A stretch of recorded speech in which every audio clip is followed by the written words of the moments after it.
Chelsea Football Club, somebody's life. Whether it's Fabrizio or Enzo Maresca, we're going to get to the bottom of it because the targets aren't targeting. At this moment in time, one entity is saying top 4 is the target this year and Chelsea must get it. And the other entity is coming out twice, not once, twice, telling us, oh, we don't need to get top 4 this year. I was never told that I need to get top 4 this year. We're going to get to the bottom of it. Furthermore, we get some more insight about the transfers that they're planning on doing in the summer. And then we need to talk about Renato Veiga. Because Renato Veiga at Chelsea, left back and centre midfield, all of a sudden goes to Juventus and he's a left centre back. 4 games Andros Santos left. Them ones where he's dropping in good performances. Green on SofaScore, and I actually went and watched one of the games yesterday. I watched the Juventus game versus Inter Milan. I was actually very impressed, and you know I'm not Viega's biggest fan. But we'll break this down, we'll talk about it because there's a little conversation about Levi Colwill I need to have because something I don't like.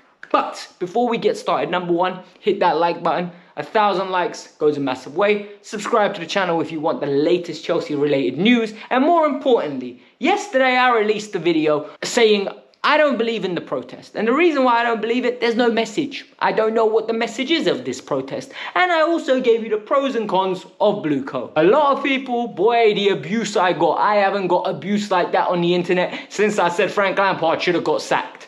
But it is what it is. Listen, bad comments, good comments, keep them coming. The reality is you'll watch the content because you enjoy it. Even if you think you hate me, you still enjoy it and you like the way I deliver the news. So I appreciate the support because even if you're hating, you're supporting. Let's get started. I don't like the messages coming out at the moment. Look, Chelsea aren't winning. No one is happy when Chelsea aren't winning. I'm not happy. You're not happy. The board's not happy. The manager's not happy. The players aren't happy. The agents aren't happy. Chelsea not winning is bad for everybody, right? Whether it's in terms of how they're getting paid, whether it's our weekends being ruined, whether it's our league position, everyone is unhappy. Maresca coming out with stupid comments like, I'm not expected to get top 4. I absolutely cooked him on that, and this is where I keep the club accountable. You need to tell your manager, because that's what he is. You hired him. He was never my first choice. You hired him. You brought him in. You told us, this is your manager. Get behind him. And you know what? I got behind him. Because the reality is his first 19 games were good. But when he comes out with stupid comments like,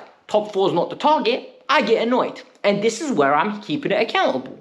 However, then Fabrizio comes out last night with a very interesting statement. Fabrizio comes out, Chelsea have always viewed Champions League football as the target. Well, that's not true because Enzo Maresca's come out twice. Listen, Enzo Maresca is an inexperienced manager. Enzo Maresca will not come out and lie that his job is safe if they don't make Champions League football unless he was told so. So either Fabrizio's got misinformation or Enzo Maresca's got misinformation. Somebody's been lied to. Do you know what I mean? So we need to get to the bottom of that. Then they said, look, Chelsea understood that January was a hard window. It was very difficult to do the business in that window. They're going to sit down with Enzo Maresca and talk about targets for the summer. Lies. We know for a fact Enzo Maresca has no input on what players come in. And that is part of the problem at times, right? I don't like the fact that the directors have the be-all and end-all say. I want the directors to narrow down players, go with a shortlist to the manager and say, which one of these would be your first choice, second choice, third choice. From there, they go and do their decision. However, the problem here is, we know this isn't true. So Fabrizio can say it over and over again, but I've heard this song before. We've heard it with Potter, we've heard it with Poch, and we've also now starting to hear it with Enzo Maresca, that the manager has an influence. And when the manager leaves, they just say, that's not true, the director's one of these players. So the story's not adding up. And then finally, and this is the pivotal role, and this is where it tells me Maresca's job is under serious danger because they might sack him before the season ends if they think top 4 is going to get out of reach. They said for the long term, they are looking forward to planning alongside Maresca. They love the way he is, his mentality, his style of play. And more importantly, they think the season's going well in the positive direction that they want it. And then Fabrizio came out with this. But it's Chelsea, and in 5 minutes, everything can change. As at February right now, this is the case. But in 5 minutes in football, everything can change. Let me explain to you what that means. Basically, he said, I've been hurt too many times that I don't know what to believe. He basically turned into Rod Wave because he's been told, what's it called? Pochettino was going to keep his job. Poch got sacked. Potter we're going to keep Potter. Potter got sacked. Enzo Maresca, what do you think is going to happen? If results go wrong, the directors will sack him. And this is where I reiterate my point. If you guys are protesting, yeah, and you're going to Stamford Bridge, feel free to do it. I'm not telling anyone not to protest, but don't make me turn my opinion. My opinion is simple. If you're protesting, change the directors, I am with you. I will fully back that protest. If you're telling me blue go out, I don't know what that means. Why would we want an ownership to go that can spend money at a crazy volume of rate? What they need to do is change the directors, because then they're the people that spend the money. I think our problem is the directors and Enzo Maresca not utilizing the squad properly. I don't think the big picture is that the owners never want to win. The owners are horrible owners. I think the ship is a good ship. We just need to guide it in the right direction. At the moment, we're guiding it in the wrong direction. All right? Chelsea is in London. Chelsea is a premium club. Chelsea will win trophies if you guide it in the right direction. We've got the money. Now spend it properly. It's all about resource allocation. The directors need to spend the money properly. If they spent that money properly, we would be in a good situation. And when I say tweak the system, I mean, rather than only a Pedro Neto and Joao Felix and a Veiga, go and get me a Kwicha Kvaratskhelia. You know, someone that's ready to come and compete. He's 23 years old. You want young players. Jamal Musiala, Jude Bellingham, that level of players. Michael Olise. You wanted that level of players. You told us young players. Get me the best young players. Don't get me the D level tier of players and then expect us to finish in the top 4 and to compete for leagues. Because the reality is the directors are not profiling the right players quick enough. That's my issue.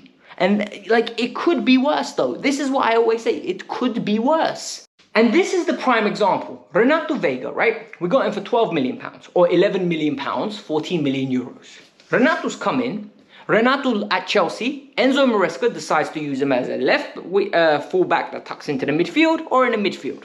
I think we all could agree. I am on record as saying, I don't think Viega's good enough for Chelsea at left back, nor is he good enough for Chelsea at midfield.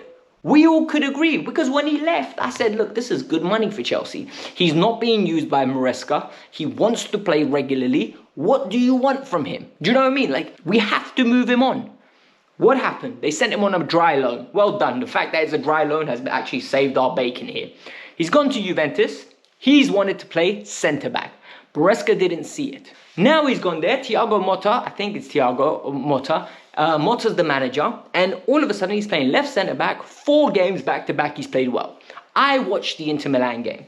This graphic here says world-class performance. It wasn't world-class, but it was a great performance. He done well. There were moments where he got caught out of position. However, Thuram and Lautaro Martinez with the wing backs cause problems for anybody in the world. You know them ones. If one person's out of position, everything collapses. They kept them out. They kept a clean sheet. They defended well. Veiga had a good game. His passing range with time there looks very, very complete.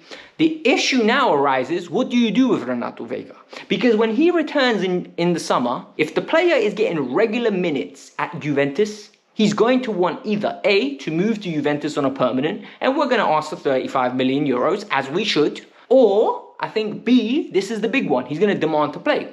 And Chelsea have a decision to make, because is he good enough to start for Chelsea? Well, we don't know. I want to see more than 4 games, right? I want to see half a season of Renato Veiga in Serie A, and then we will judge him whether he should come and compete with Levi Colwill. However, the problem is Levi Colwill.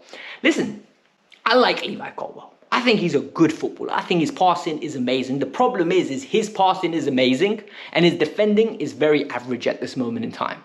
And in this Chelsea system, where you're so high up, you're left one-on-one, you're exploited, your defending needs to be better and you need to be quicker. And at this moment in time, he isn't. And what is happening here is he is being hung out to dry. And I don't know whether Veiga would be bad in this situation or Badiashile would be bad in this situation, but it's a difficult system to play in. And the issue here is Colwill has made high-profile mistakes consistently. This reminds me, I don't know if you guys remember, when Conte was the manager, Christensen had this week of death, I called it, right? I I think he made a mistake against Manchester United, and then he made a mistake against Barcelona. It was either Man United or Man City, right? He made back-to-back high-profile mistakes, and fans lost it with him. Conte was the manager. We absolutely went mad. This kid ain't good enough. He's soft. He went on to become a very good centre-half at Chelsea, and then went on to Barcelona, and he's a good centre-half. So the thing here is now, do you absolutely massacre Levi Colwill? I don't think so. The problem is there's no one to replace him. And his attitude stinks when he acts like an AAU baby. You know them ones, everything's done for this kid. Everything. He just feels like he's the captain already at age 21. When really, he should be the one led rather than doing the leading. And for me, this is a problem because evidently politics played a role in why Levi Colwill was given that role at the left-hand side. And for me, this is a genuine problem. Chelsea need to find a way around this. Because if Viega's better than him, he needs to play. If Badiashile's better than him, he needs to play. But you can't give up on Levi Colwill just yet. I think he's 21. It would be stupid to give up on him. But it is what it is. These are my views. And like I always say, all views are welcome. Just keep it respectful. So hit the like button, subscribe to the channel. Let me know your thoughts. And peace out. I'm out. Bye.